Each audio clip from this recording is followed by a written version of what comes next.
The twisted wreckage of the Zephyrian scout ship had been embedded in the Nevada desert for 3 years, its crystalline hull gleaming like a broken jewel against the red sand. Most governments had written it off as irreparably damaged after the initial crash, but Dr. Lisa Chen had never been one to accept impossibilities. "The quantum matrices are completely fried," her colleague Marcus muttered, wiping sweat from his forehead as he crawled out from beneath the alien vessel's engine compartment. "I don't know how you expect us to reverse engineer something that's essentially quantum soup." Lisa adjusted her safety goggles and smiled grimly. "That's where you're wrong. The Zephyrians didn't abandon this ship because it was broken beyond repair. They abandoned it because they couldn't adapt their technology to fix it with Earth's resources." "But humans?" She patted the metallic hull affectionately. "We've been making something out of nothing for millennia." The international salvage team had been working for months under Lisa's direction, combining human engineering ingenuity with carefully studied alien technology. Where the Zephyrians had used pure energy conduits, Lisa's team installed hybrid systems that could function on both alien power cells and human fusion reactors.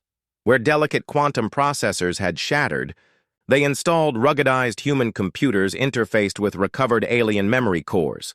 "The irony is beautiful," Lisa explained to her team during their morning briefing. "The Zephyrians built this scout ship to be elegant, efficient, and perfectly integrated with their homeworld's technology, but that same perfection made it fragile and dependent. When it crashed here, their rescue teams couldn't adapt it to work with Earth's infrastructure, so they just left it." Dr. Sarah Martinez, the team's xenobiologist, frowned. "But Lisa, we still don't know why they were scouting Earth in the first place. The crash site shows signs of weapons fire. This wasn't an accident." Lisa's expression darkened. "No, it wasn't. And according to the data we recovered from their navigation systems, this scout ship was mapping human population centers, military installations, and resource deposits. They were preparing for something big." The revelation had come 3 months into the project.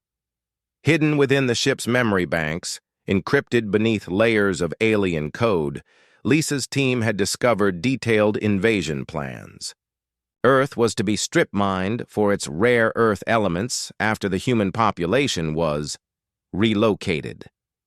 The Zephyrians had classified humans as primitive but potentially troublesome, noting their tendency toward unpredictable innovation under pressure. They had no idea how right they were. "The weapon systems are online," announced Jake Rodriguez, the team's weapons specialist. "I've never seen anything like it. Their particle beam arrays can punch through 6 feet of reinforced titanium, like it's tissue paper. But the targeting systems," he grinned wolfishly, "those we've improved. Where the original Zephyrian targeting relied on simple thermal and electromagnetic signatures, the human modifications incorporated advanced AI prediction algorithms, quantum radar, and behavioral analysis patterns. The ship's weapons were now capable of predicting and compensating for evasive maneuvers that hadn't even been conceived yet. "Engine tests are complete," Marcus called from the engine bay, his earlier skepticism replaced by excitement. "The hybrid drive system is actually more powerful than the original. The human fusion reactors provide stable baseline power, while the alien quantum drives handle the exotic physics. We've got faster-than-light capability with human-level redundancy and reliability." Lisa nodded, reviewing the holographic display that showed the ship's system status. Every indicator glowed green.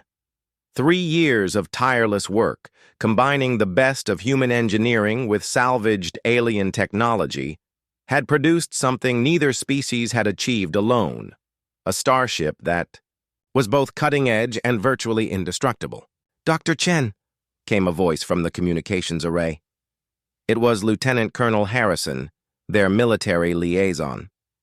"We're picking up long-range signals. Multiple ships approaching from the outer system. The signature matches Zephyrian technology."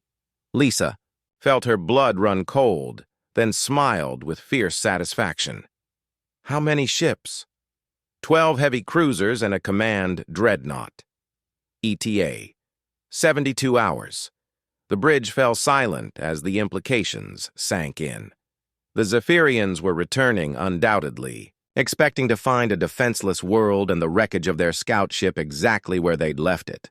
"Well," Lisa said, settling into the captain's chair they'd installed at the center of the rebuilt bridge. "I suppose it's time for field testing." She activated the ship-wide communication system. "All teams, prepare for departure. The Zephyrians are about to learn why you never leave your technology where humans can find it." The ship lifted from its desert crater with a low hum that gradually rose to a triumphant roar. Alien anti-gravity combined with human thrust vectoring allowed for maneuvers that defied both species' original design philosophies. As they broke atmosphere, Lisa gazed at the approaching enemy fleet through sensors that could analyze their ship's weaknesses in real time. "You know," Marcus said, watching the tactical display, "they probably think they're dealing with primitive humans using crude chemical rockets and kinetic weapons."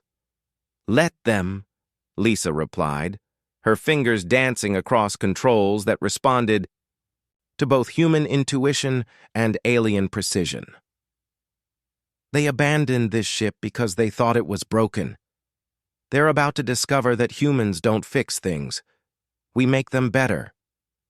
The first Zephyrian cruiser appeared on visual scanners, its sleek hull gleaming with the same crystalline beauty as the ship they now commanded.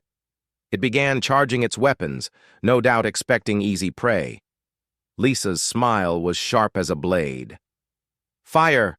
The hybrid particle beam that lanced out from their reconstructed ship carried the elegant power of Zephyrian technology channeled through human determination. It didn't just destroy the enemy cruiser, it vaporized it so completely that the other Zephyrian ships paused in apparent shock. "Message for the Zephyrian fleet," Lisa announced into the communications array. "This is Captain Lisa Chen of Earth. You left something behind, we fixed it." The response came back in perfectly translated English. "Impossible. You are primitives. You cannot—" "Can't?" Lisa interrupted, targeting systems already locked onto 3 more cruisers. "You really don't know humans at all, do you? We're the species that looked at birds and built airplanes. We studied lightning and created electricity. You left us a broken ship and expected us to ignore it?" She paused, letting the words sink in before delivering the final line with quiet intensity. "Humans don't abandon things. We rebuild them. Usually better than before. Consider this your education in human engineering. The battle that followed would be remembered as the day humanity announced itself to the galaxy not as victims, but as the species that turned every setback into a comeback.